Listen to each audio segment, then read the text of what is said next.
Warriors fall to the Timberwolves 102-97 in Game 3. It was a tough loss. It was a physical game. In the first half, it was a very low-scoring game.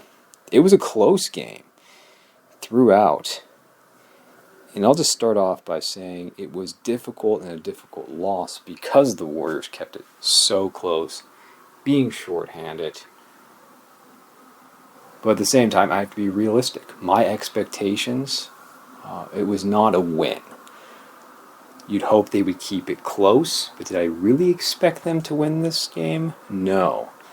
And a few things certainly could have changed the outcome. And it looked like they had the right formula for winning, and they just came up short for a number of reasons. Officiating, I think, was somewhat of a problem. That Draymond Green, when he fouled out, the game changed. The game was over when Draymond fouled out. I mean, the fact that Anthony Edwards, in the second half, turned it on. He found his game, his offensive game. He got aggressive. He was scoring inside, outside. But when Draymond Green fouled out, then there was no resistance for Julius Randle. And Gobert was a problem on offense. And he was a problem on defense, too. As the Warriors needed so much to go right to win. And when you take out any team's top scorer, the best player in the playoffs, for a series, it's hard not to get exposed. I mean, just look at the teams that are left. I'll just look at the Western Conference. What would happen to the Nuggets if Nikola Jokic, or even to a lesser extent Jamal Murray, was out for really possibly the whole series? What would happen to them against any of the teams here in the playoffs? What would happen if Gilgeous-Alexander was out for the entire series to the Thunder? And what would happen to the Timberwolves if Anthony Edwards was out for this series? I don't think any of those teams would win against the competition. Any of the remaining three teams. If you had to play the whole series, you wouldn't win those series. So let's be a little realistic. Of course I was pulling for the Warriors the whole time. Of course I was very disappointed and I was upset. But I wasn't, and I'm not, down in the dumps because of this loss. All losses are hard. But I would remind Warriors fans to have a little perspective here. That you're overmatched and you had to have so much go right in this game to pull off the victory, and it just wasn't good enough.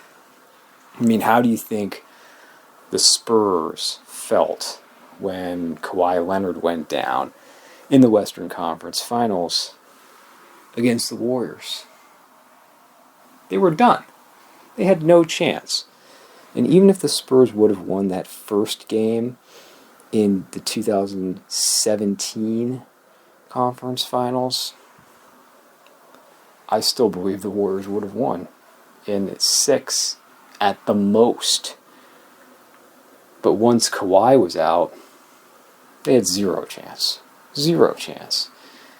And the Warriors in May these playoff series have been in the favorable position, where usually their opponent has had the disadvantage with injuries. I've mentioned that in others. So you can't cry, you can't sit there and feel sorry for yourselves when Kyrie went down in the first finals. We mentioned Kawhi Leonard. We could mention Chris Paul.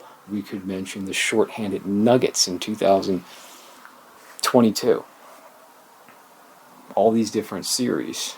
And the Warriors know what it's like in the 19 finals. But also, I said you can't cry about it because that was the first major time they were at a disadvantage in those playoffs with an injured Durant for an extended period of time, and then Clay. But let's look at the box score. And there were some surprises. There were certainly some underwhelming performances. But look at the Timberwolves first. They did what they had to do, and they turned it on in the second half. Julius Randle had a triple-double, 24 points, 10 rebounds, 12 assists. McDaniels, 3 of 4 from 3. Anthony Edwards had a miserable first half, and then he had a huge monster second half where he looked like himself at his best. 13 of 28, 5 of 14 from 3. He was not very efficient, but he was knocking down threes in the second half where it's important. 4 rebounds, 4 assists. He did not even commit a foul. 36 points total. And they're playing just with 8 guys. That's it. The roster, only 8 players for the Timberwolves. Naz Reid, 3 of 3 from 3, 9 rebounds, or 9 points. They only had 11 bench points, as DiVincenzo really hasn't contributed much on offense. Man, Naz Reid gets a lot of open threes, but give him credit, he knocks them down. Gobert, 9 points, 13 rebounds. I think he had 4 blocks total. And Conley also really hasn't given them much. The Warriors. Okay, really 2 big performers. It was Jimmy Butler with his 33 points, 12 of 26, 7 rebounds, 7 assists. You could be critical of him in the second half, especially in the fourth quarter. He was missing baskets close to the right there, layups. He was struggling. You could still say maybe it's the injury. He's just age. He's tired. I mean, he's played heavy minutes. He was in there for 43 minutes. 43 minutes for Jimmy Butler, and that's asking a lot. And he's been on, an every other day schedule now himself in this series. And at his age, it's hard.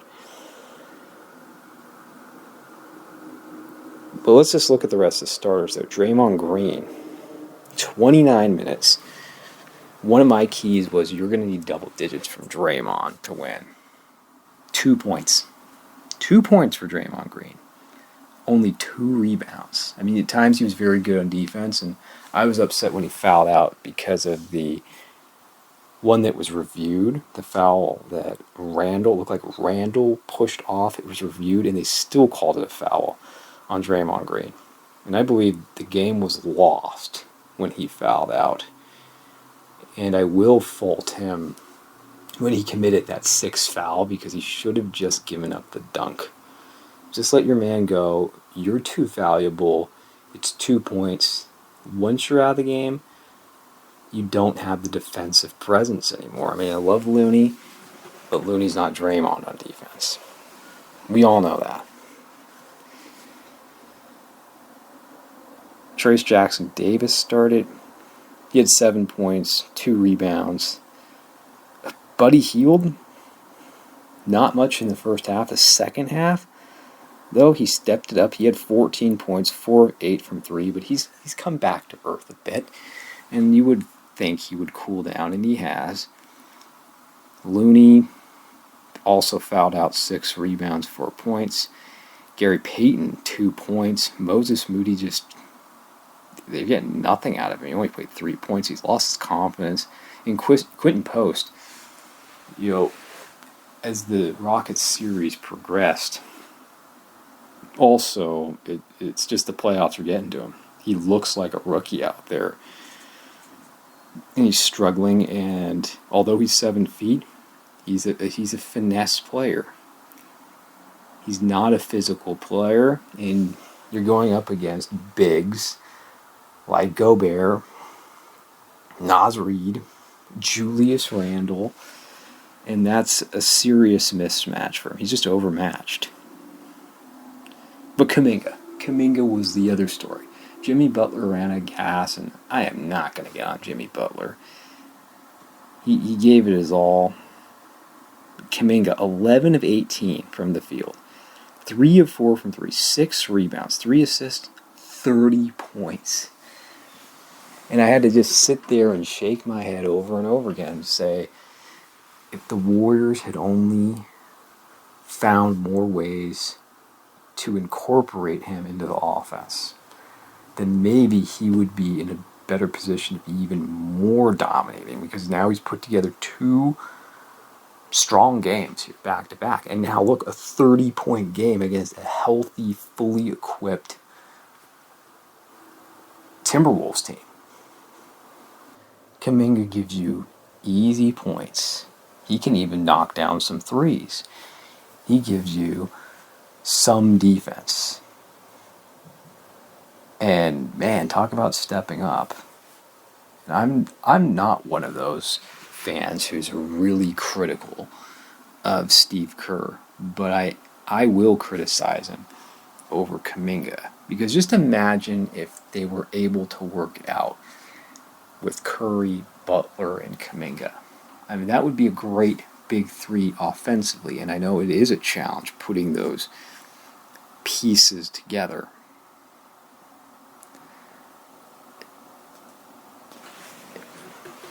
So all really the offense that you had before, I mean, look at the total. And the Warriors scored 97 points, and 63 of those points came from Butler and Kuminga.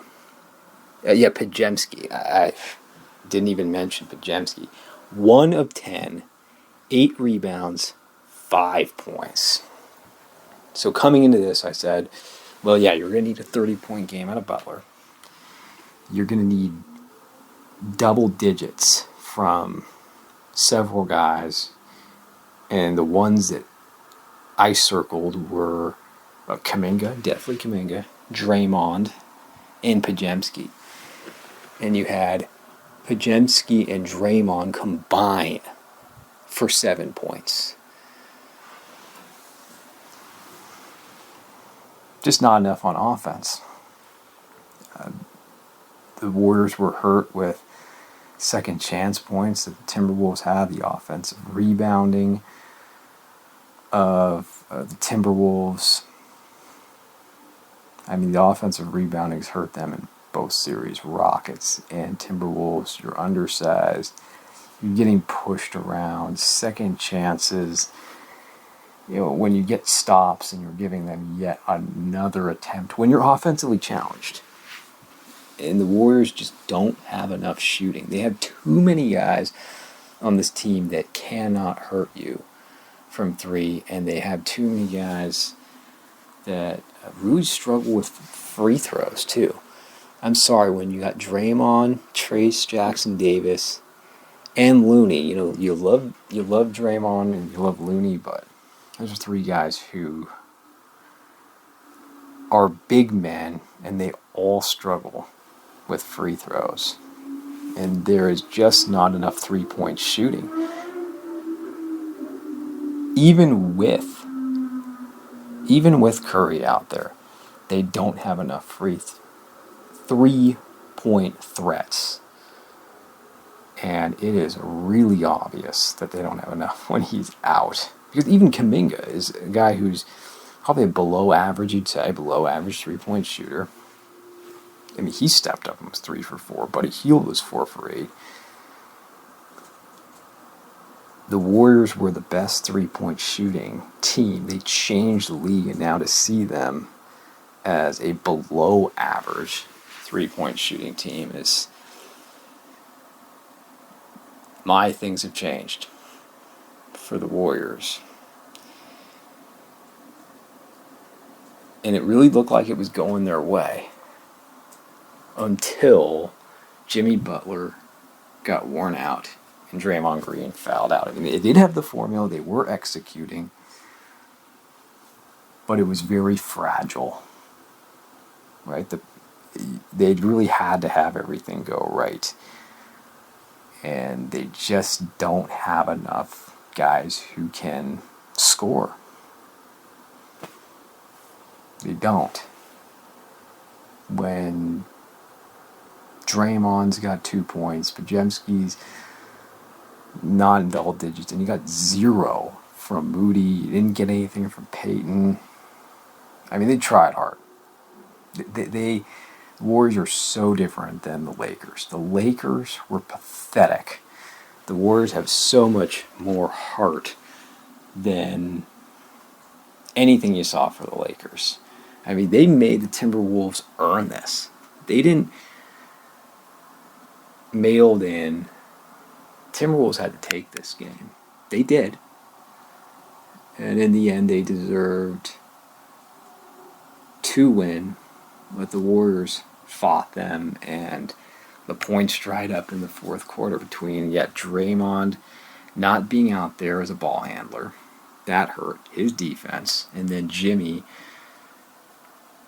just running out of gas. And then it's just such a big moment for Kuminga, for a guy who's played so little, just to throw him in there and say, okay, now you're either the primary scorer or the secondary scorer on this team. And I was so impressed by the way he stepped up. It wasn't good enough in the end, but he wasn't the problem. And the plus minus for the team, he was the only player that was positive. He was a +5 when looking at the box score. Everyone else on the Warriors was negative or minus. So disappointing, yes. But again, what were you really expecting? I mean, you needed better performances, but I still will say, if you take the best player off of just about every team, you'd see something similar, unless it's just an extremely deep team. I mean, some people argue, well, there's a lot of depth. There is plenty of talent on this team, but it's inconsistent. Some guys have bigger nights some nights. Other guys do other nights. It would have been great. I just don't see them extending this series. I would be surprised if they got Game 4. And this series may just be 5. And you may just have to suck it up and accept it. And, with all that I said about, you can't cry about Curry being out. You can't help, though, but think, the Timberwolves haven't been that impressive. They haven't. In any of these games. Yeah, they came out strong in Game 2, but, again, who wouldn't after, what the Warriors had been through, and then having to adjust and change your whole game plan on the fly in the playoffs, losing your best player, the best player in your franchise's history, after playing so bad in Game 1. I haven't been impressed by them. They have underwhelmed me a bit. And if Curry was in there, think about this. The Warriors might be up 3-0. They might be up 3-0 looking to sweep the Timberwolves. At the very least, they'd be up 2-1.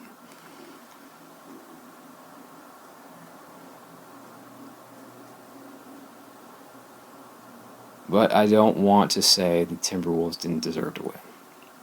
I'm a little upset with the officiating. The Anthony Edwards, his explosion in the second half, the athleticism, it's fun to watch. Out there, as he is one of the most exciting players in the league, and he's just getting better. When you put the ability to finish with this just poster dunks, a solid mid-range game, and improved three-point shooting, he's the full total package when it comes to scoring on offense.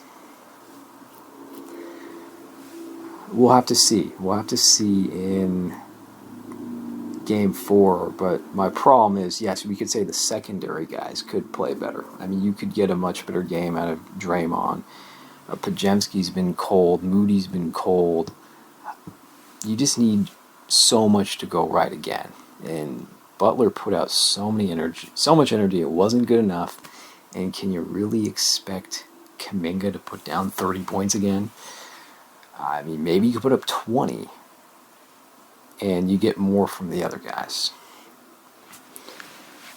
I just don't think you're going to see as flat of a first half as you saw from the Timberwolves. And they know they're the better team.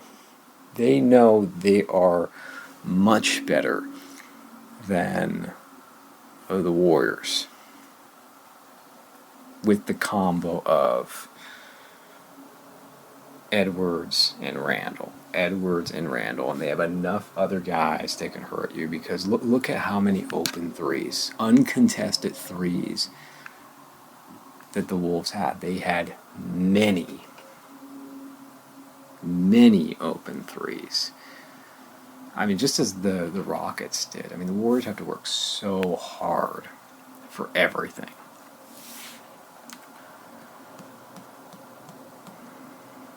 But I don't think they're going to get Curry back in time. I don't. It's sad. I don't see it. I just don't see it happening. I mean, you don't want to overreact after a game, but face it, you don't have Curry. And looking at the other series, I mean, because that's 2 losses in a row. You get, blown out in Game 2, and then you lose a tough Game 3. It's looking bleak to win even one more now. But looking at the other series, the Celtics got their 3-point shooting together, didn't they, today, after their miserable 3-point shooting, and they looked more like the Celtics with a big win against the Knicks, which they had to get. And the Nuggets took a 2-1 lead. I mean, that's what I'm talking about. Don't overreact after one game. It was almost a historic loss they had against the Thunder in Game 2. I just kept saying after Game 2, well, they're going back to Denver. It's 1-1. And don't be surprised if the Nuggets are 3-1 going back to Oklahoma City. All they need to do is win their home games. That's it. They just need to win their home games. And they've got this series. I'm really looking forward to seeing Game 4 tomorrow, but you could also look at it this way. But they needed a near miracle 3-pointer by Gordon in Game 1 to get that. They get destroyed in Game 2, and in Game 3, it went to overtime. I mean, they could be down 0-3. They're so close to being down 0-3, the Nuggets, but it's 2-1. And Game 4 will tell me a lot about the Cavs and Pacers. Really convincing win that the Cavs got when they had their whole team back. It was one they absolutely had to get. What happens in Game 4? So NBA playoffs have been good.